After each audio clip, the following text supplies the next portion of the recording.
Hello. പ്രഭയ്ക്ക് മനസ്സിലായോ എന്നെ? അതോ എന്റെ നമ്പർ ഡിലീറ്റ് ആക്കിയോ? ചില നമ്പറുകൾ ഫോണിൽ നിന്ന് ഡിലീറ്റ് ആയാലും മനസ്സിൽ മായാതെ തന്നെ ഉണ്ടാകും ചന്ദ്രമതി. പ്രഭയ്ക്ക് എന്നോടുള്ള ദേഷ്യം മാറിയോ?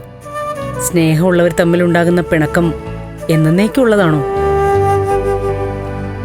എനിക്ക് ഹൃദയം തുറന്ന് സംസാരിക്കാൻ ഒരേ ഒരു കൂട്ടുകാരിയേ ഉണ്ടായിരുന്നുള്ളൂ.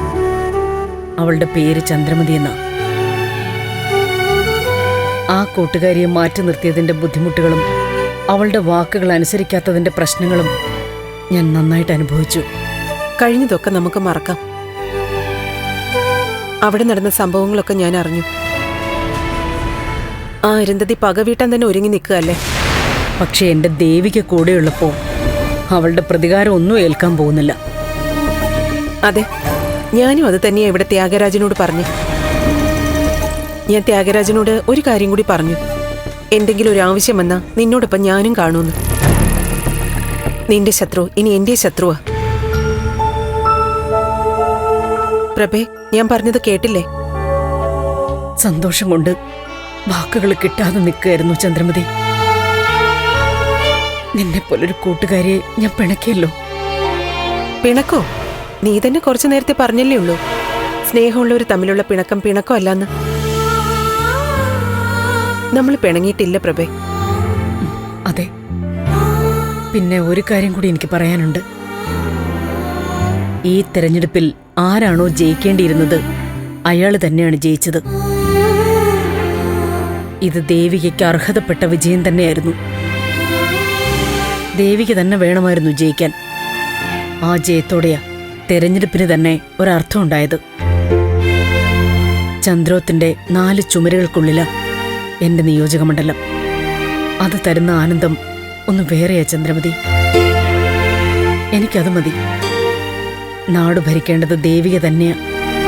ഇപ്പൊ നീ ജയിച്ചു പ്രഭേ. മനസ്സ് വിശാലമാകുമ്പോ, സത്യത്തെ അംഗീകരിക്കുമ്പോഴൊക്കെയാ ഒരാൾ ജയിക്കുന്നത്. ഞാൻ വൈകാതെ ചന്ദ്രോത്ത് വരാം. ചില നേർച്ചകളും അന്നദാനവും ഒക്കെ നടത്താനുണ്ട്. അതിന്റെ കാര്യങ്ങൾ സംസാരിക്കണം. വരൂ ചന്ദ്രമതി. നിന്നോട് സംസാരിച്ചു കഴിയുമ്പോ എനിക്ക് സമാധാനം കിട്ടും. ഞാൻ വരാം പ്രഭേ. ശരി.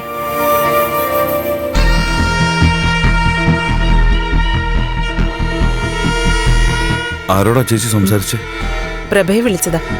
സംസാരിച്ചു കഴിഞ്ഞപ്പോ ഞങ്ങൾ രണ്ടുപേരുടെ മനസ്സിന് ആശ്വാസം കിട്ടി. നന്നായി ചേച്ചി. ഭൂമിയിൽ നമ്മൾ കുറച്ചു കാലല്ലേ ഉള്ളൂ. എല്ലാവരോടും സ്നേഹത്തോടെ തന്നെ കഴിയണം. സ്നേഹമാണ് ഏറ്റവും നല്ല മതം എന്ന് പറയും. അത് നേരാ. നീ വലിയ തത്വങ്ങളൊക്കെയാണല്ലോ പറയുന്നത്. തത്വങ്ങളൊന്നും അല്ല ചേച്ചി, സത്യങ്ങളാ പറയുന്നേ. പ്രഭയെ ഞാൻ അങ്ങോട്ടാ വിളിച്ചത്. വലിയ സന്തോഷമായി പ്രഭയ്ക്ക്. എനിക്കും മനസ്സിൽ എന്തോ ഒരു ഭാരം ഇറങ്ങിപ്പോയതുപോലെ. ചേച്ചി, അടുപ്പൊക്കെ നല്ലത് തന്നെ, പക്ഷേ ഒരു ശ്രദ്ധ വേണം. എന്ത് ശ്രദ്ധ?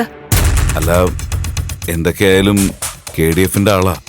VDFനോട് തോറ്റതിന്റെ ഒരു ദേഷ്യം ഉള്ളിൽ കാണാതിരിക്കോ? പ്രഭയുടെ മനസ്സ് നിനക്കറിയില്ല ത്യാഗരാജ.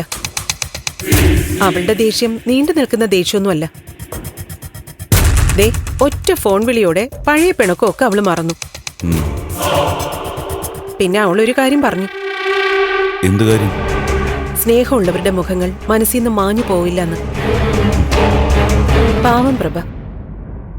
അവളെന്നെ കാണാൻ കാത്തിരിക്കുക. അപ്പോ പഴയ കൂട്ട് തുടരാൻ പോവാണല്ലേ? അതെ. യഥാർത്ഥ സ്നേഹം അവസാനിക്കില്ലല്ലോ.